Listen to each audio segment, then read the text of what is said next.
Now I'm going to say it again. You're only as sick as your secrets. And what you can't say owns you, and what you hide runs you. This is a very profound statement. So I'm going to say it one more time. You're only as sick as your secrets. And what you can't say owns you, and what you hide runs you.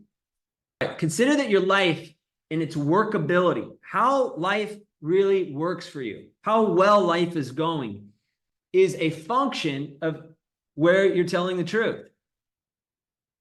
Or let me say it another way. Your life and how workable it is inversely correlated to you not telling the truth.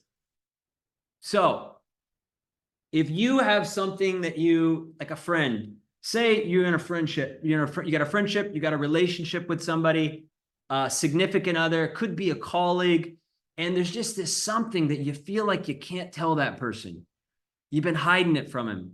You won't just say it straight. When you can't say that thing, it begins to own you. It owns your being. What you hide runs you. What does that mean? Well, that energy starts to fester up in us. When we feel like we can't tell the truth out here. We can't say what life is really like for me, or what's really going on in this situation. That energy starts to distort in our bodies and our psyche. It creates an impact. And so if we can't say it, then we try to do all of the things to navigate around it. So it starts to own us. It starts to run us. Our life, we start to manufacture a life as a way to avoid that. And so we take actions that keep us out of alignment with that truth. Maybe it's avoiding, maybe it's isolating, maybe it's saying something that's not true. And all the while we feel and we wonder, why do we feel disconnected?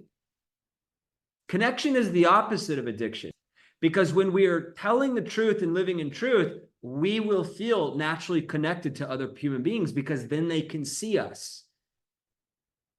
But when we're not telling the truth, what shows up over there is a match for the lie. It's people that that are often also not telling the truth in some ways. You might say like inauthentic, or people that feel fake, or we don't feel we have enough closeness. And so we really look at, what are the quality of my relationships? Do I have an outlet where I'm really able to speak to the depths of what's going on?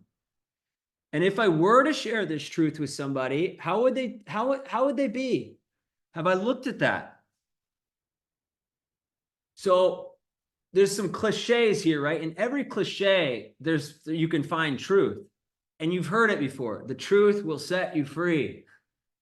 It's so cliche, but it's also so real. So the truth will set you free. Now, being yourself emerges from telling the truth exactly as it lives. Some of you might have said, I want to be more authentic. I want to be more myself.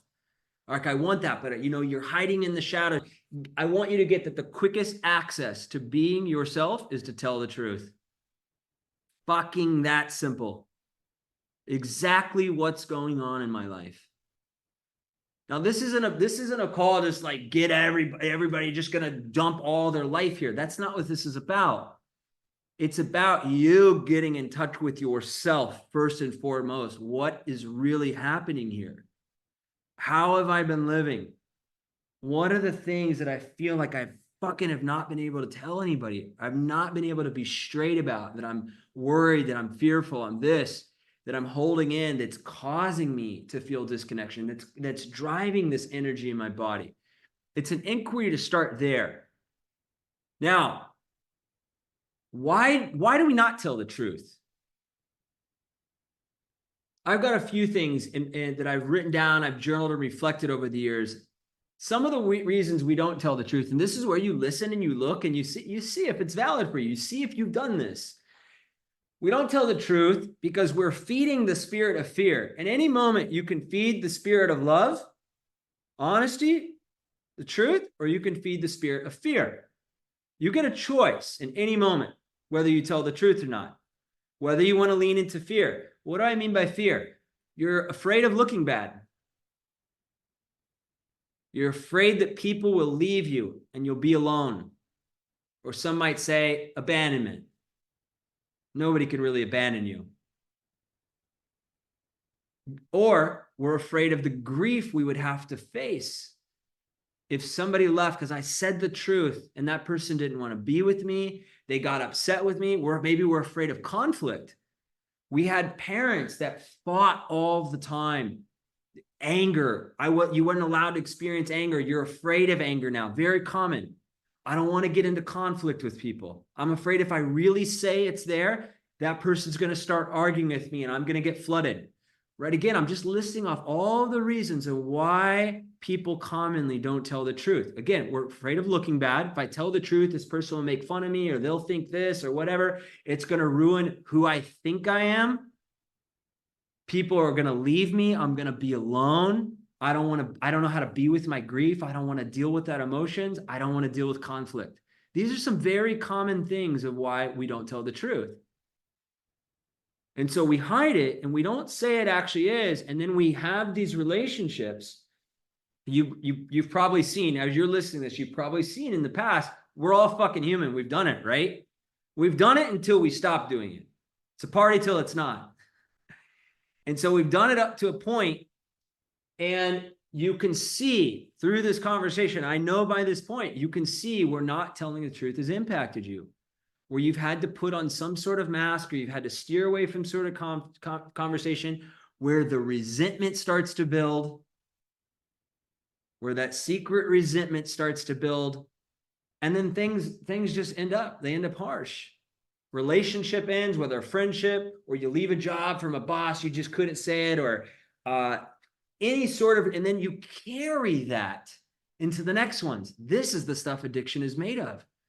The underlying resentments and non-truth being told and all of that stuff that's living there in your body. It's not just in the psyche. That stuff creates an impact in your body and starts to drive dysregulation. It starts to drive that unease, which later manifests as dis-ease, disease. And so the truth is a very powerful force. I mean, it's been spoken about for thousands of years. Again, it's the simplest and quickest way into being yourself. Now, the other area, why do people don't tell the truth? They're afraid of all those things. And the other one I've got is we're selfish. And it's a way for you to control and manage others. Because if I don't tell the truth, what am I really doing? That's what some people call people pleasing. I don't like that phrase. It's too nice. It's really manipulation. When I'm like trying to be nice, what I'm doing is I'm not telling you the truth of my experience or what I need or what I want. I'm going along with the flow. It's the nice guy syndrome. I'm not saying it straight about what I need or what's true for me. And so again, I attract a match for that. Other people that are, there's no authenticity. There's no depth. There's nothing true in the connection. And so it's a common thing that people will not tell the truth, again, as a way to control and manage others. What do I mean control and manage others? Well, if I don't tell the truth, then I don't have to deal with that person's reaction or upset, or them trying to convince me of something, or getting into this long entanglement, right? And so I get to manage that. I get to be in control. You want to look where you do that. And when I say selfish, it's selfish. You know, we get to hide out. We get to keep things kosher and not disrupt the peace. And it's really selfish. It dishonors you and it dishonors the person and it dishonors the relationship.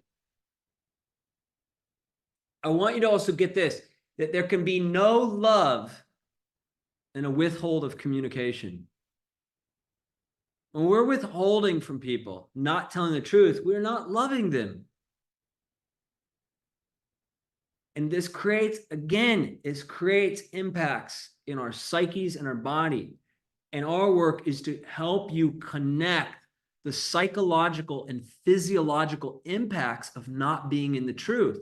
We cannot understate the importance of what that does to our nervous system, our body, which is this, when it's getting all gunked up in there, when there's this divide of who we think we are, the mask that we put on when we're not telling the truth. And the divide over here is who we actually are. When that's divided, there's this split in our system. And that is the stuff that addiction is made of.